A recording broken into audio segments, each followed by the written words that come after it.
എസ്സലോഡ് സങ്കീർത്തനങ്ങൾ 147 അധ്യായം അതിൻ്റെ 1 മുതൽ 20 വരെയുള്ളതായ വേദവാക്യങ്ങൾ. യഹോവയെ സ്തുതിപ്പീൻ, നമ്മുടെ ദൈവത്തിന് കീർത്തനം പാടുന്നത് നല്ലത്. അത് മനോഹരവും സ്തുതി ഉചിതവും തന്നെ. യഹോവ യെരൂശലേമിനെ പണിയുന്നു, അവൻ ഇസ്രായേലിൻ്റെ ഭ്രഷ്ടന്മാരെ കൂട്ടിച്ചേർക്കുന്നു.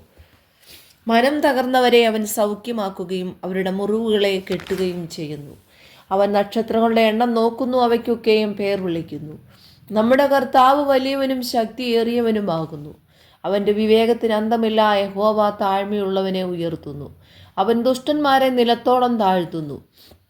സ്തോത്രത്തോടെ യഹോവയ്ക്ക് പാടുവീൻ, കിന്നരത്തോടെ നമ്മുടെ ദൈവത്തിന് കീർത്തനം ചെയ്യുവീൻ.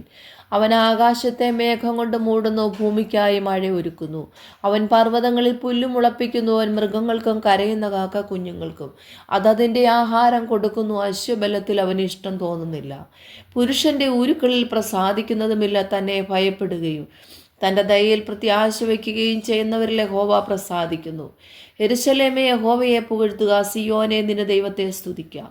അവൻ നിന്റെ വാതിലുകളുടെ ഓടാമ്പലുകളെ ഉറപ്പിച്ചു, നിന്റെ അകത്ത് നിന്റെ മക്കളെ അനുഗ്രഹിച്ചിരിക്കുന്നു. അവൻ നിന്റെ ദേശത്ത് സമാധാനം വരുത്തുന്നു, വിശേഷമായ കോതമ്പ് കൊണ്ട് നിനക്ക് തൃപ്തി വരുത്തുന്നു.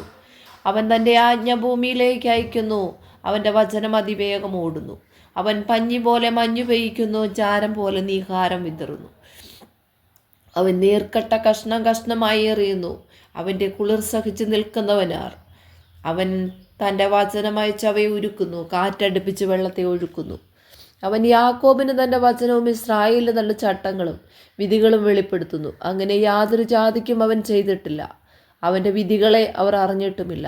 യഹോവയെ സ്തുതിപ്പീൻ. ഈ വചനങ്ങളാൽ ദൈവം എല്ലാവരെയും സഹായിക്കട്ടെ.